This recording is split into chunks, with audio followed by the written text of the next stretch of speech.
I want to introduce you to Teisha Brown. She is a psychotherapist in the Commonwealth of Pennsylvania. She has a master's degree in the Professional Clinic and Counseling of LaSalle University, and she has a BA of Psychology from the Chestnut Hill College. She's currently enrolled in Delaware Valley University MBA program. She helps people mentor their businesses. She helps build businesses. She's very successful. She has summer camp. She has kids that she mentor, and she's here today to speak about the business of photography. Ladies and gentlemen, Teisha Brown.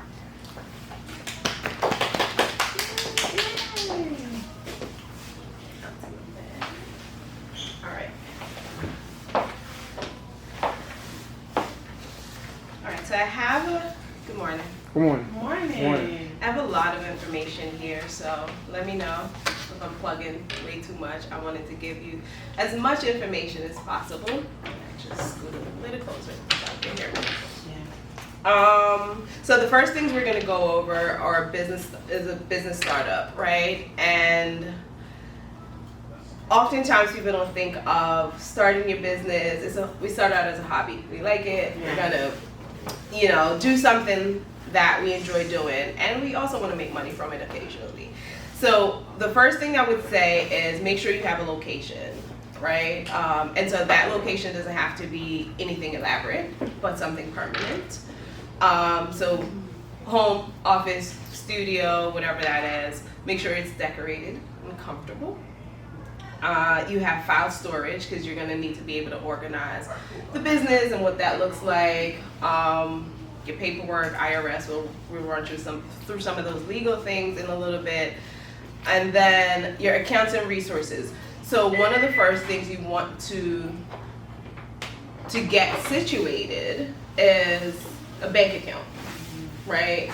And if you're a sole proprietor, then you could kind of use your bank account, separate it, get a separate checking account, something like that. If you are doing business as an LLC, then you would definitely need a different bank account. And we'll talk a little bit about the differences between sole proprietorship, LLC, nonprofit, that kind of stuff. So before I dive into that, I know we were talking a little bit about you owning another business but wanting to venture out. What is your current business structure? It's an incorporated. So it's an S corp, mm-hmm. Right? Okay. And then with photography, what are your thoughts, and where do you want to go? I'm thinking LLC, primarily because it's easy to do. Mm-hmm. But just to have something separate, not as a sole proprietor. Okay.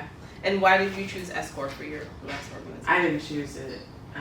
It's a family business. Gotcha. So my dad chose it. Yeah. Okay. All right. And do you mind telling me what your other business? It's an insurance brokerage. Okay. Independent agency. Oh, cool. That's awesome. So you're from one end to the other. Yeah. You have this free spirit is very instructive. It's more creative though, Right. Okay. All right. So let's see. So some of this stuff I'm going to bounce around with, given that you have that information. One of the things that's important is to make sure that you're maintaining a database and those resources. So your client list. Yeah. And backtrack a little. Do you, and this goes for you too, James, do you have a contact sheet on your website? No. No. Okay. I don't have a website. So you don't have a website, and you don't. I have on my website. No, I do have a contact sheet. Mm-hmm. I don't have questions of what they want, but they do. They can send me a message, and it goes to my Gmail. Oh, that's cool. Okay. Yeah. So with that, we're going to talk about websites. But with that, there are ways through your domain provider where you can collect that information and compile it, right? Everybody that sends you a question is a potential client, mm-hmm. even if they don't ever pay for a service. So when you're offering new package deals, when things are coming out, have a newsletter, have a blog, things like that, send it to them. They have the option to unsubscribe, but they're your client base. All right, so some of the fun stuff I'll go over: legal requirements. So your business identity. You want to establish a name for your business, which can be as simple as your name if you want that recognition, or something a little bit more creative, but not too creative because you don't want it to stray too far from what it is you're doing and lose people in that way. And find out if you need business license. Some businesses need it, depending on what you're doing, depending on the structure. And so just be a little bit more intentional with the name and the website. So your domain, I've seen it a lot where people are like, they'll create a name and then when you read it, it might say something really egregious, right? Because as one word, it might look different. Yeah. So do a lot of research if you're going to do something outside of your name to make sure that it doesn't already exist. Yeah. And that, it doesn't sound too weird when people look it up or hard to find, because we lose people that way as customers. In photography, I notice a lot of people usually do their name. Even if it's just like the first initial, last name, or something like that. Right. And that does... It's notoriety too, right? So this is one of the business, Power of Paint. Wherever you're going in the city, you're gonna see these hands. We have our faces on everything. Vanessa's my business partner. We're a nonprofit, but we started the organization together. We have our hands everywhere, and it's a little obnoxious sometimes to people probably, and they're probably a little narcissist. We have water bottles, we have accessory pouches that we've designed. That's cool. Every single thing have our logo on it, or it's not us per se, like physical pictures of us, but they're like emojis, Bitmoji. So we kind of try to move with the trend, but also when you're starting out, people don't know who you are, right? And at some point, you might walk along with these colorful hands and be like, what are these hands? So we try to do that and put that image in people's mind. Do the same thing with your branding. Whatever name you choose for your website and your organization, make sure that every printed material that's on there, your website, whatever you put out, your logo is on there, that kind of stuff. Right, that's fine. Okay, you're on. So, if your domain, so do a Google search, do your research. If your domain is not taken, so Carl Dickinson, if that's not taken, jcoleman.com, .net, whatever is not taken, you could own that domain, and they're fairly cheap, maybe like $12 depending on the site that you use, the web hosting. You can buy that name and then attach the two. So if somebody's looking up J. Coleman, right, they don't know Montague is your middle name, and they're like, oh, J. Coleman Photography, and they type that in, it'll bounce them to J. Montague. And that also protects you, and I'll give you an example. So when we first started, we had popartacademy.org, and we started getting notoriety, and the hands, people started seeing that a lot. I was like, I don't ever want someone to buy popartacademy.com and then infiltrate what we're doing or goes against our brand. And so I purchased brand.com, I purchased .co. So wherever you go, that takes you back to .org. And so it gives you control of your branding. And branding to us is very important. And I think as artists and creative, right, that's your intellectual property. A lot of the work that you put into your business, your photography, your image, your niche, whatever that is, that's you, right? And a lot of people might see that and be like, oh, I like what Carla's doing. All right, let me kind of play around with it. So do your research. Make sure that it's not already taken. And even if .com is and you already have .net, you can still try to get .net. You know what I mean? So you have some attachment. Because you might meet people when you go out in the communities or you do networking events and they're like, oh yeah, James Coleman, I remember him. And they Google it. And then J. Coleman doesn't come up or James Coleman doesn't come up, right? So you want to give as many people connections to you as possible. All right. So you, just quick question. So you said if it's .com, .org, .net, .co, you would suggest buying them all so that they link back to you, all of them. Okay. Yeah, and then what you would do with that, so we do all, or we as in I, do all our website stuff. And if you have somebody else do it, you can have that conversation. So to say, I need a landing page with .com. So when people go to .com, can you redirect that to .org, to .net, to whatever? But you said you do it for yours. I do. Okay. I do. My personality is very, if I can figure it out, I'll try to figure it out first. So when we first started, we were funding everything, right? Like most business owners, you don't have that. So you kind of like, oh yeah, we have this passion, we want to do this great work, but I don't have the means to do it. And so we started to, and the very first contractor that I reached out to work was accountant. I'm not an accountant. I need somebody to run our books. And we explained it, we were probably like 2 years in. And he was like, oh yeah, I get it, you're a small organization, I could do $500 a month for a retainer. Sir, I do not have $500 a month to give you. Like, this is, I say, you know what? I would rather pay a university $500 a month to teach me how to do my own books, That's right. to teach me how to run my own organization and give that to someone else. Now, I recognize that there are parts of that where I am going to need somebody to do certain things because I either don't want to do it, I don't have the time, or I don't have the experience in the same way. But the things that I could do, You do. I've done it all. I've built the site. I did our own grant writing. Like we do. Oh, that's really good. Yeah. We do pretty much everything. And that was partially, I have a really good business partner in terms of we're on the same wavelength and now we move. So I was fortunate enough to have that, and a lot of people probably don't. But my suggestion would be try to do as much of that as possible in the beginning, and then start delegating or branching out once you get, footing, once you start making a profit. Because even if it's a hobby, right? Camera's expensive. I own a camera that I use. It's expensive, right? And people, even your time is expensive. So always plan for that, and I'll run through a sheet that I kind of grabbed from, I forgot where exactly that I got it.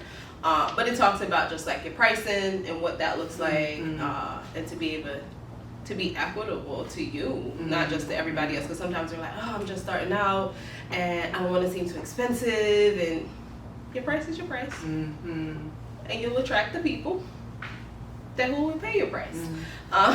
Now, what you can do, James always says. your price is your price. Yeah. It is what it is.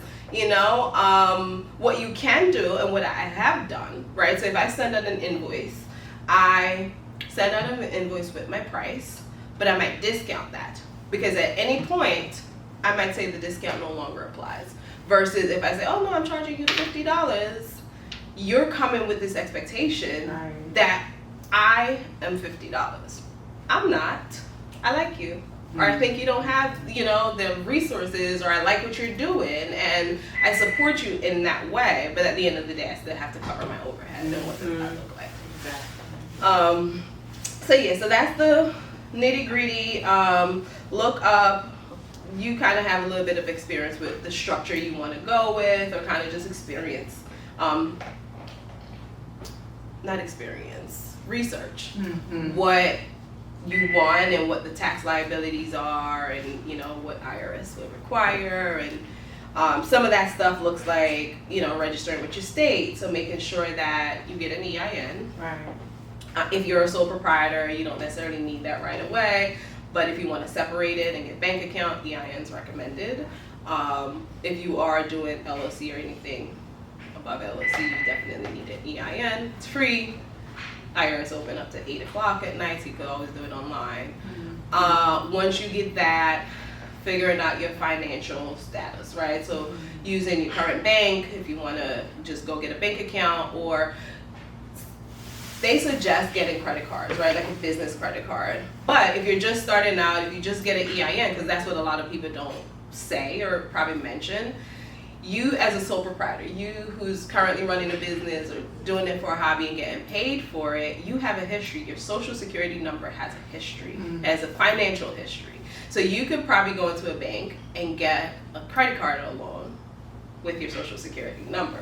When you get an EIN, you kind of erase that. The business doesn't have any financial history. So when they put that EIN in, you're less likely to get credit under the business.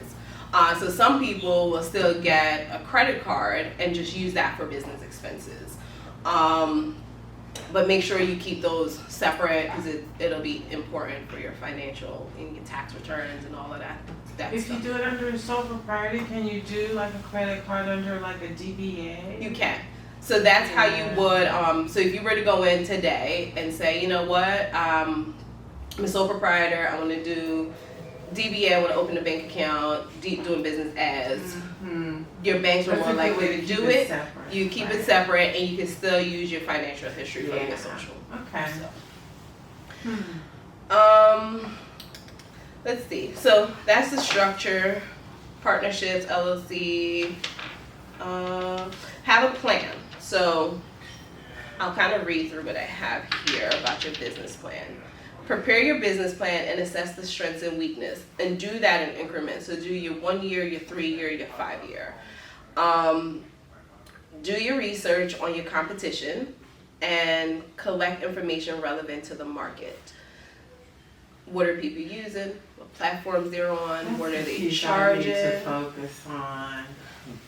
Business plan is important. If you don't know where you're going, how are you going to know when you get there? Yeah. You need a plan, Yeah. right? And it's not permanent. It's a direction. It's a guide. And so when you use that and you get in there, you're like, oh, okay, now I have to go assess because my 1 year plan isn't what I intended it to be. How can I shift that based off a trend and what's going on? How is that going to affect my 3 year plan? So you kind of go in and you update as needed. But a business plan is essential, and they have templates.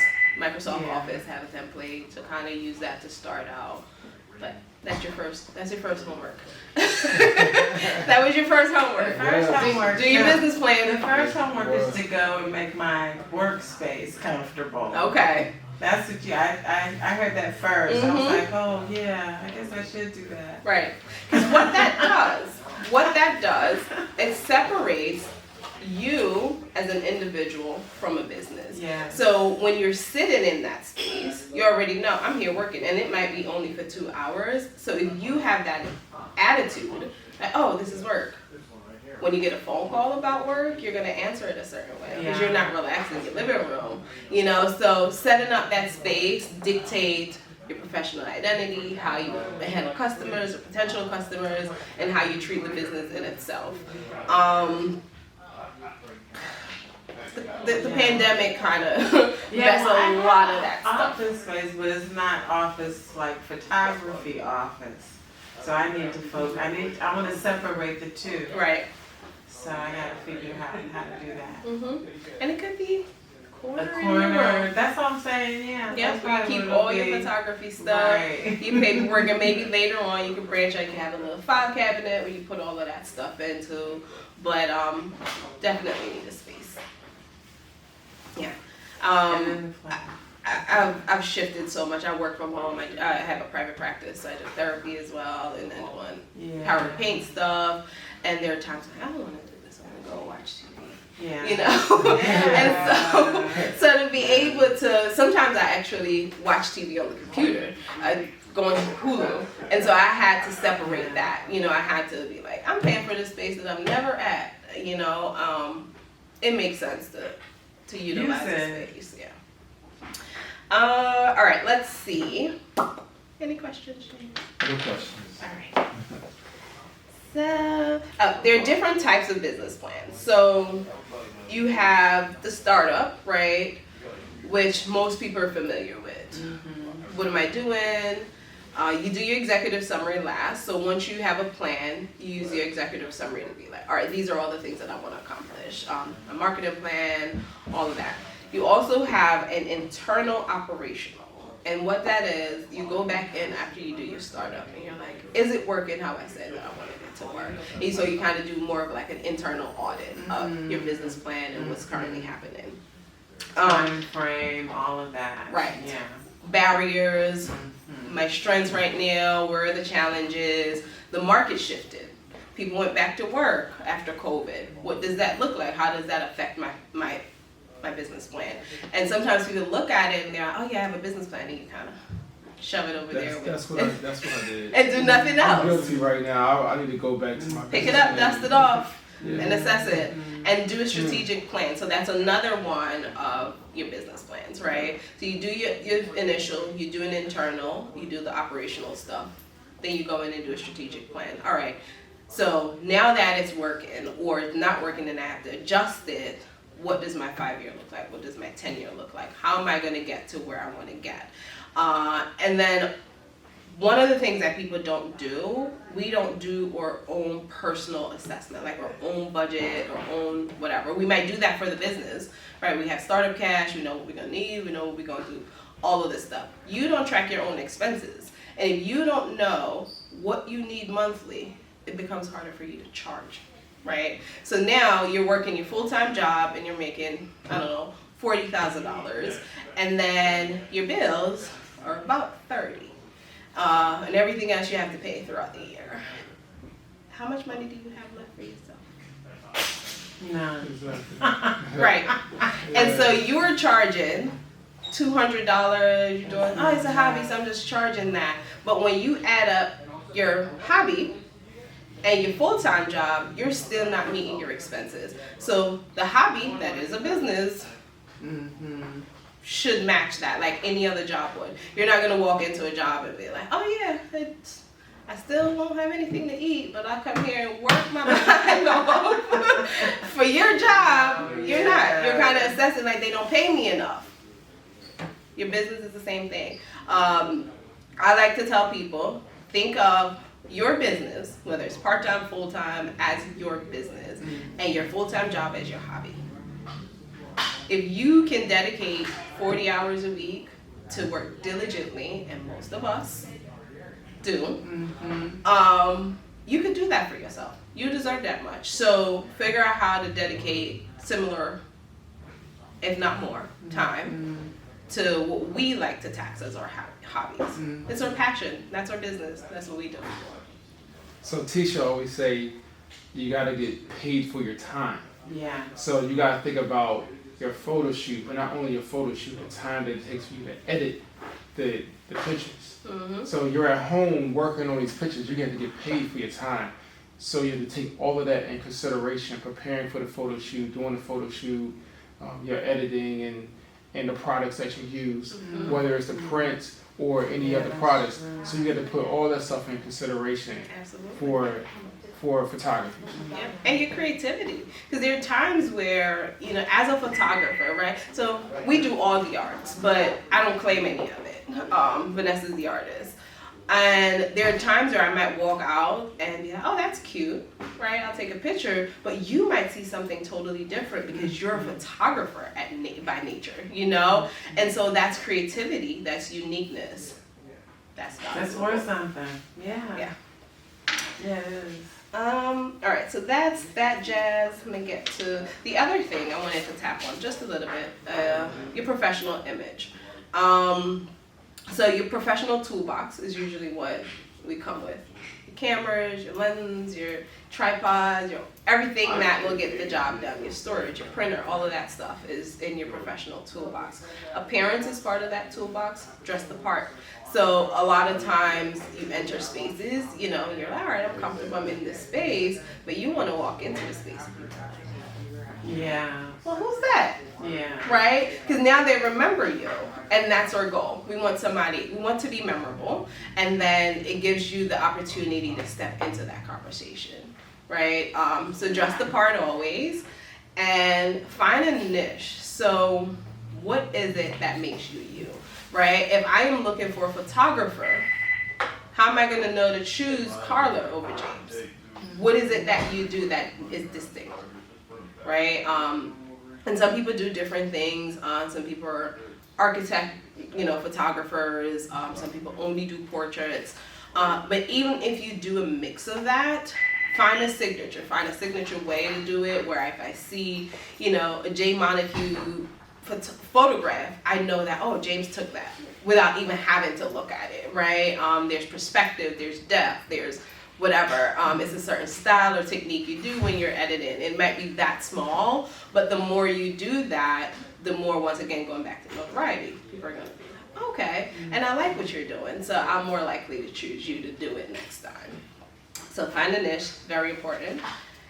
And then your portfolio. Talk to me about your portfolio. What do you have currently? My portfolio is my website. It is my website, and nowadays it's social media. Okay. So the first thing somebody's going to do is go to my IG. Mm-hmm. And your Instagram, it really has to be unique. What I notice about other photographers, they'll have their own style in all of the images on their Instagram. You don't mix it with like family stuff. Mm-hmm. You have to have a family page, and you have to have one based on your type of photography, what you do. Right. So between the website, the Instagram, flyers, they're like all the salons, because I speak to all the hairstylists around the city, and they like to talk, so that's how I get a lot of clients that way. Mm-hmm. So social media presence, your website, and paper, and the word of mouth. Mm-hmm. That's okay. Yeah. Do you have one, Carl? No. Okay. So I do have an IG account, basically because James told me to. Mm-hmm. We'll talk about social media. IG account. So I did do that, and I do just do, my photography on there. I don't really mix it in with. I want to say that IG is like probably the best for photographers, but you also have to use LinkedIn. Yeah. You also have to use Facebook. Yeah. At some point. Mm-hmm. And there's other ones out there too that you can use. Yeah. Just to get your name out there.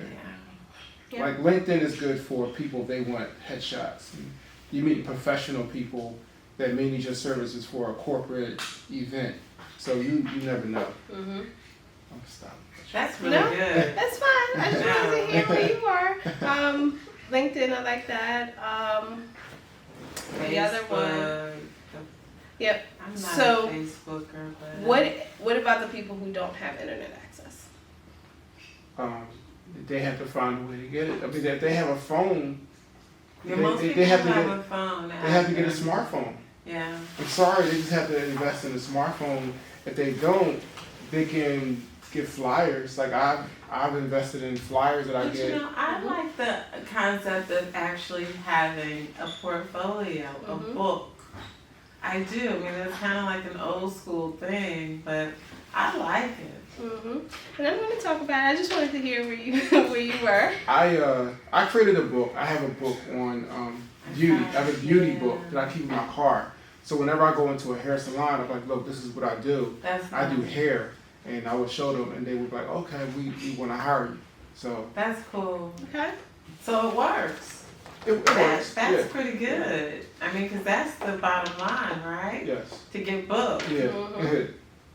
Right. Yeah. So I'm gonna actually go through. Let me see how much I have. Yeah, I could go through this whole spiel. So while many photographers rely on their website as the only portfolio image, a printed portfolio is essential. Your website is a gateway. So when people are trying to get a sense of who you are, they look your website up, right? They kind of get to see that. But it doesn't tell them who James is, right? It doesn't show necessarily the range, or people, like I said, may not have access. It is our jobs to bring them to us, right? So we assume, if you want it, you'll find it, you'll figure it out. And also it extends your market, because what the website does, or social media, we appeal to more personal people. We appeal to the everyday people.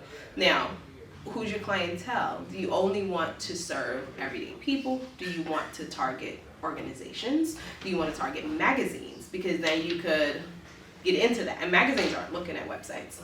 They want portfolios. They want actual portfolios. So being able to identify what that looks like, right? So most advertising, editorial, and fine art clients will want to see a printed portfolio before their final decisions are made.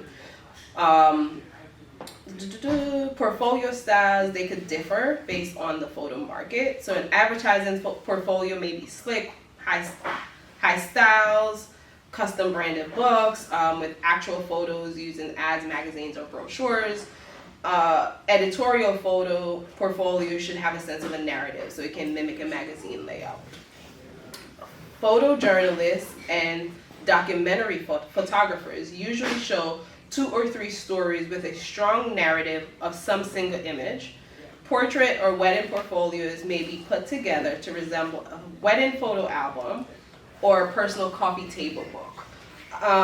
So it's important to assess the market, right? Who do you want to reach? Who are you trying to target? And then have separate portfolios, like actual book portfolios. So when you go into, a large corporation, say you want them to use your photograph in their brochures, right? You have actual, like a physical copy of that so that they can kind of go through it in the same way the salon does, right? Because that physical copy, they get to see your work in person. They get to see it. And a lot of editorials, they assess style, right? So on the website, we have, whether it's in a gallery format, whether it's in a slideshow format, whatever that is, and we have to click through that. When you hold a book, you're like, all right, I see the arrangement. So I get to see other creative sides to who you are. So it's important it may not be all of them, but at least 1 or 2. That's interesting. So I just want to have a quick question. So each portfolio would be geared towards like, if it's going to be like for a magazine, then it would be either like a portfolio for a magazine, or like an editorial, Mm-hmm. specifically for that. Mm-hmm. It tells a story. Right. If it's for a, what was the other thing you said? Because you were giving different examples of different types of portfolios. Right. Like a wedding, you might have like pictures of like an actual event space that you took. Or just like wedding pictures or portraits, right? So if you have that might include in more like the wedding events kind of. So you put that together in like a portrait setting. If I'm a magazine, right, and I'm trying to get a photographer to do pictures for said magazine, and I'm seeing wedding photos, that's not going to be it doesn't right. apply. It's not That's clicking true. for me. So being able to figure out who do you want to target, or in the same way, if you're doing it for the magazine and you have a lot of nature pictures, a lot of architecture and monuments, it's not resonating with me. So being able to identify who you want to target and then design your products and services or marketing material to match the target. And like I said, with the hair salons, they're drawn to that because they see what they do.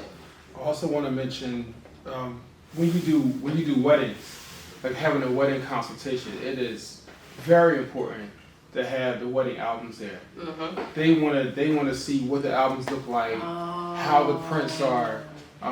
They will see the venues within the pictures. If they're looking for a venue, it's always good for us to help them choose a venue too. Right. So that's very important. They'll see the type of paper, the type of canvas, whether it's leather or whether it's flat pages. So that's always good to have for a wedding consultation. Right. And I continue to do that every time they come to my studio. Yeah. Our job is to create an experience as creatives, right? And oftentimes we think of it like, oh, they want, you want a pin party, so I need to bring canvas and bring all these things. But it's like, you're going to remember how I made you feel through that entire process. That's right. And so if you are showing them that work and showing them like, no, this is what it'll look like. Sometimes we don't know what we want until we see it, right? You might show a venue and it's like, oh, I like that angle. Can you do that for me, right? We don't think of that sometimes when we're planning events. So your job is to walk them through this experience, what it'll look like, how you would get them from makeup to getting dressed to walking down the aisle to capturing the venue, especially weddings. Yeah. It's such a blur for a lot of people that they don't capture all of that. So your job as the photographer is to give them that story, to give them that memory. And I guarantee you the next time they have an event, know who to call. Yeah, they'll book you. My sister-in-law at my brother's wedding, she said she didn't remember nothing because she was on Xanax. Mm-hmm. Just to kind of keep her right even killed. But the book was everything. Mm-hmm. So everything. It's a memory. It's an experience. It made her. It's like, oh wow, yeah, okay, I remember like that. I didn't see that. I didn't know that. I didn't. You know, you feel that all over again, right? Because I'm not married, but I've been to tons of weddings. I've been parts of tons of weddings that I'm not to anymore. But it is a lot. And it's a lot for like bridesmaids. I can't imagine what a bride is going through, planning and making sure everything goes right, and you know. So half of that they don't remember.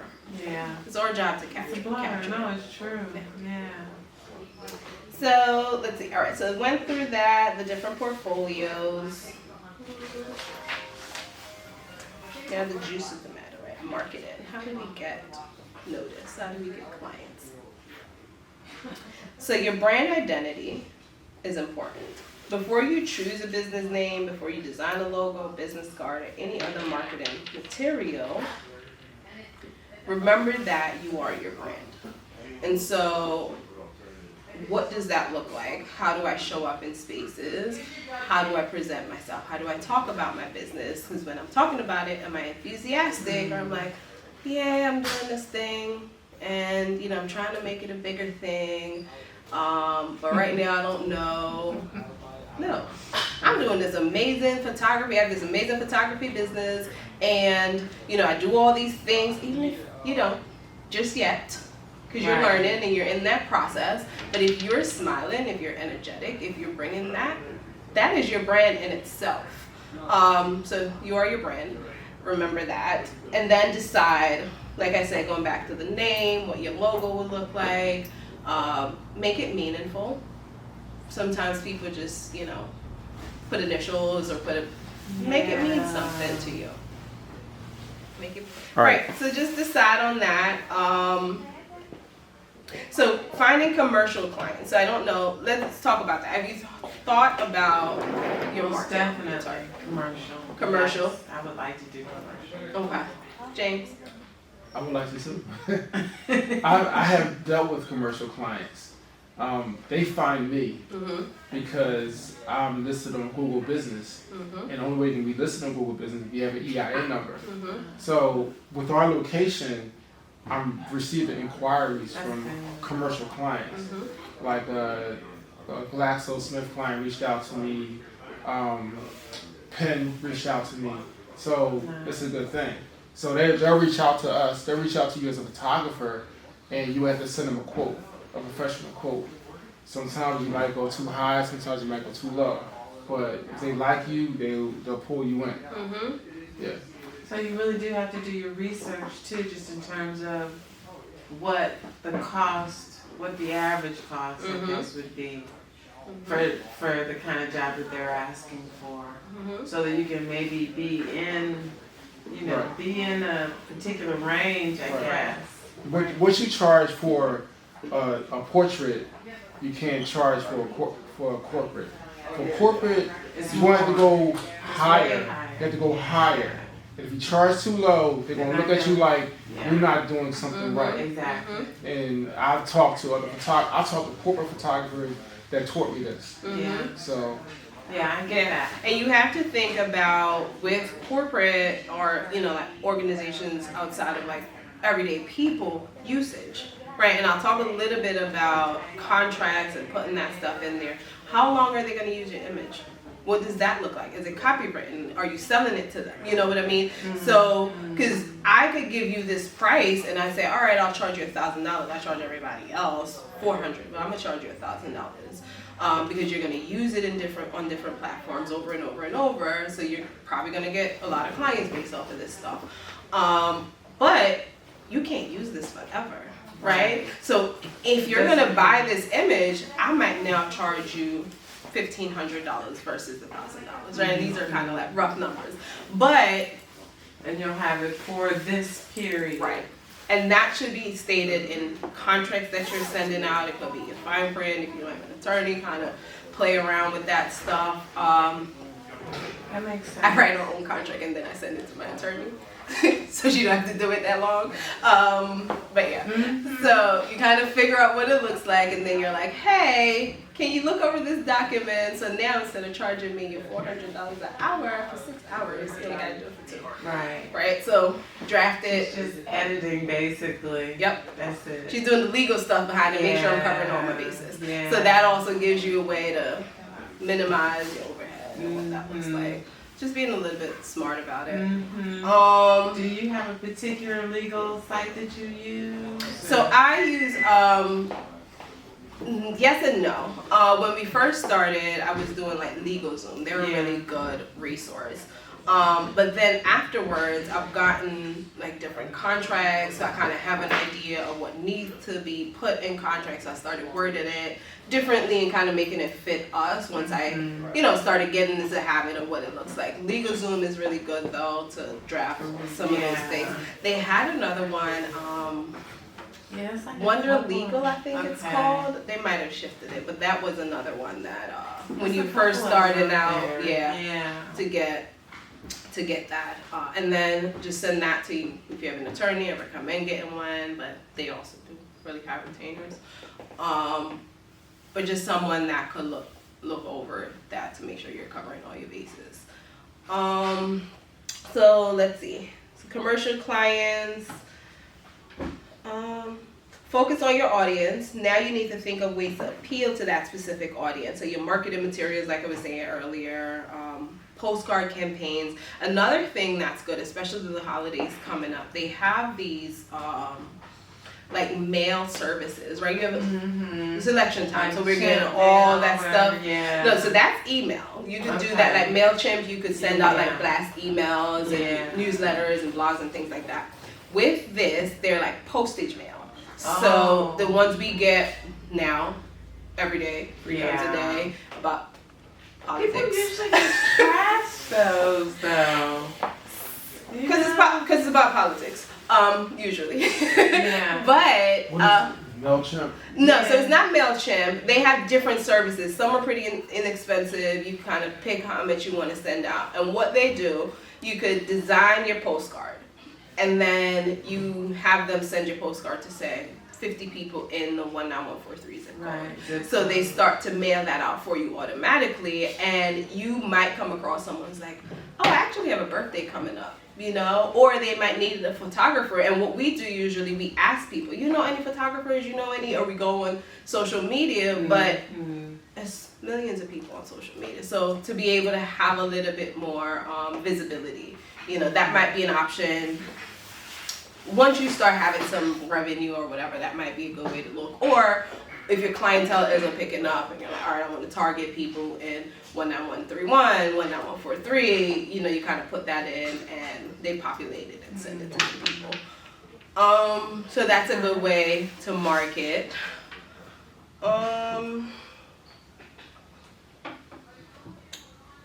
Another one I found when I was doing research, which I haven't done personally, but I thought it was interesting, is to consider photography sources or like books and directories or portfolio reviews. So they have portfolio review groups where you can meet with other professionals and kind of be listed as referrals, right? So if you have a niche, and James does weddings and events, right? And you do only architecture, but you have a client who really wants to work with you, work with someone else, you have James now as a referral source because you build this network of photographers, which is great. You'll have a meetup group, so you kind of have that, right? So make sure you do that, but also, as artists, it's tricky because we don't like critique.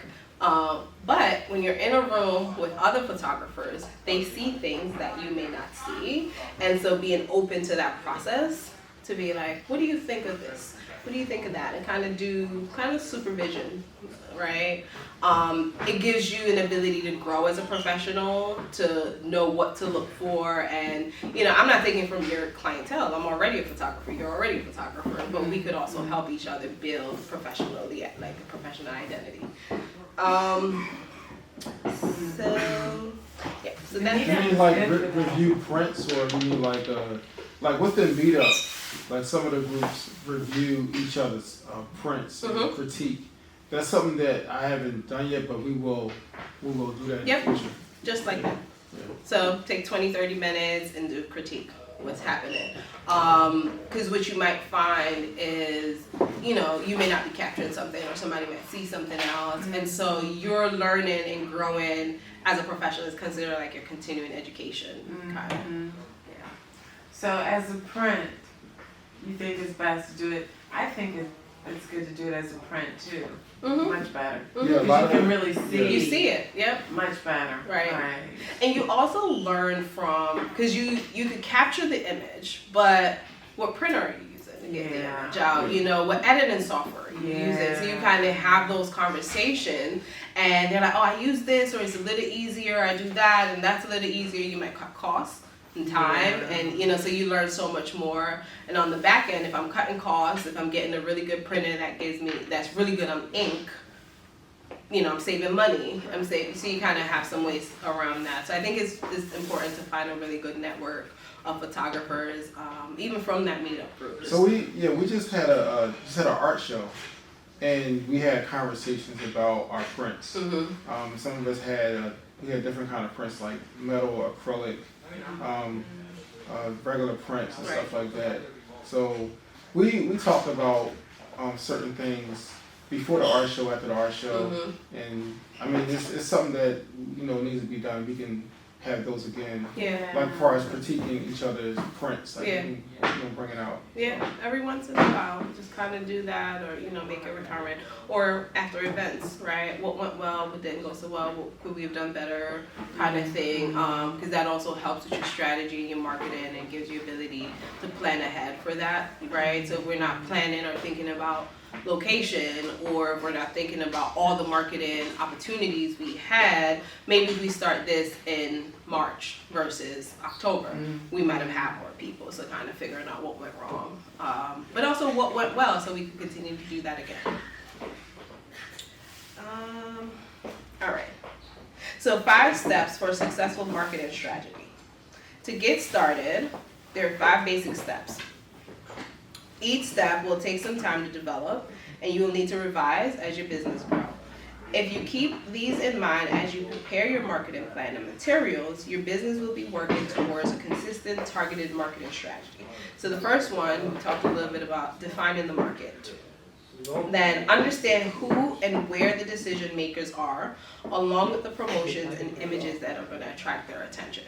So if you want to get a construction organization, a corporation, who's making that decision? Where are they located? How can I target them? What materials would they want to see? Because they might have 3 different locations, and I'm sending it to Philly, but their main decision makers are in Bryn Mawr, right? So let me target that area versus Philadelphia. Have a strong portfolio website that reflects the promotional image as well as a printed portfolio. Establish a realistic budget, and then create a marketing plan that attracts the work you want by targeting your ideal clients and who you want to work for.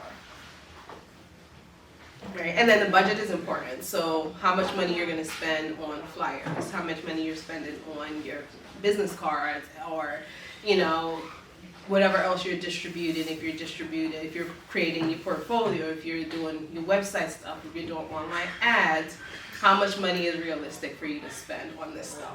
And once you create the budget, you kind of have the ability to play around with it, and then increase that as you grow, as you assess your business to be like, well, right now I could only do flyers because I'm not bringing in that much. But I'm going to use these flyers, I'm going to go door to door, I'm going to hand them to all the shops on 52nd Street, right? So you have a plan because of your budget.